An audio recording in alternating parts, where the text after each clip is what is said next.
जयपुर से बड़ी खबर आपको बता दें, जहां सचिवालय में टला बड़ा हादसा। फॉल सीलिंग गिरने से हड़कंप मच गया। दो कर्मचारियों के ऊपर ये फॉल सीलिंग गिरी है। हादसे में बाल बाल बचे दोनों कर्मचारी। शिक्षा विभाग के कमरा नंबर 1206 में यह हादसा हुआ है। इससे पहले भी सचिवालय में ऐसी घटनाएं हो चुकी हैं। हर बार की तरह इस बार भी किसी बड़ी अनहोनी से बचाव हुआ। सचिवालय के रखरखाव पर एक बार फिर खड़े हुए हैं सवाल।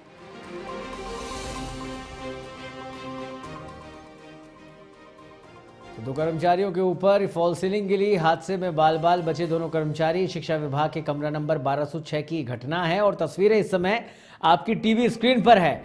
आप समझ सकते हैं इस फॉल सीलिंग को देखकर कि बड़ा हादसा हो सकता था। ज्यादा कोई भी कर्मचारी यहां पर जख्मी हो सकता था, लेकिन भगवान का शुक्र रहा कि कोई कर्मचारी यहां पर जख्मी नहीं हुआ है। सचिवालय में फॉल सीलिंग गिरी है और एक बार फिर सचिवालय के रखरखाव की व्यवस्थाओं पर सवाल खड़े होते नजर आ रहे हैं।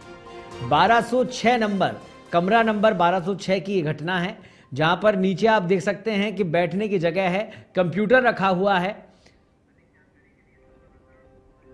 और इस खबर पर अधिक जानकारी के लिए हमारे साथ जुड़ गए हमारे संवाददाता मनोज शर्मा।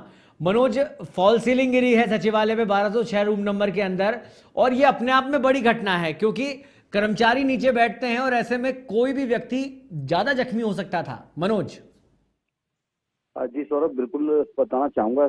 सचिवालय में जहां तक बात की जाए, फॉल सीलिंग गिरने के घटनाओं का सिलसिला थमने का नाम ही नहीं ले रहा है। आए दिन जो सचिवालय की छत की जो फॉल सीलिंग है वो गिरती रहती है और कहीं ना कहीं छोटे बड़े हादसे देखने को मिलते हैं। लेकिन ये जो आज हादसा सामने आया है, ये शिक्षा विभाग के कमरा नंबर 1206 में आया है, जहां पर इस जेठ की दोपहरी में पूरे कर्मचारी छाया में बैठकर काम कर रहे थे और अपने काम को निपटा रहे थे। इसी दौरान अचानक भरभराकर जो छत की फॉल सीलिंग है वो गिरी और गिरने से एक बड़ा हादसा होने से टल गया, क्योंकि अगर उसमें वजन होता तो वो कहीं ना कहीं कर्मचारियों के ऊपर आके गिरी है तो उससे घायल भी कर्मचारी हो सकते थे, लेकिन एक बड़ा हादसा होने से टल गया है।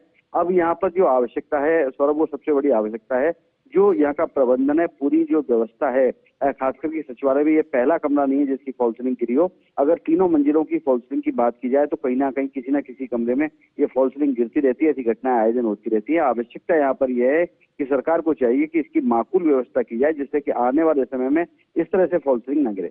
जी मनोज जी, लगातार जैसा कि आप बता रहे हैं आए दिन इस तरह की घटनाएं देखने को मिलती है। ऐसे में प्रबंधन में कौन जिम्मेदार है जो इस रखरखाव को देखता है, और उनका क्या कुछ कहना है? कोई रिएक्शन सामने आया उनका?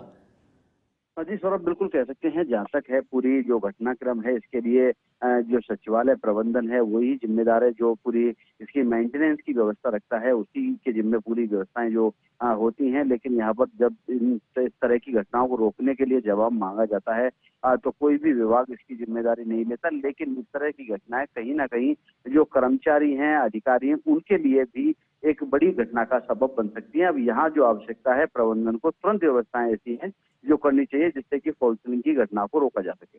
ठीक है, चलिए बहुत बहुत धन्यवाद मनोज इस तमाम जानकारी के लिए।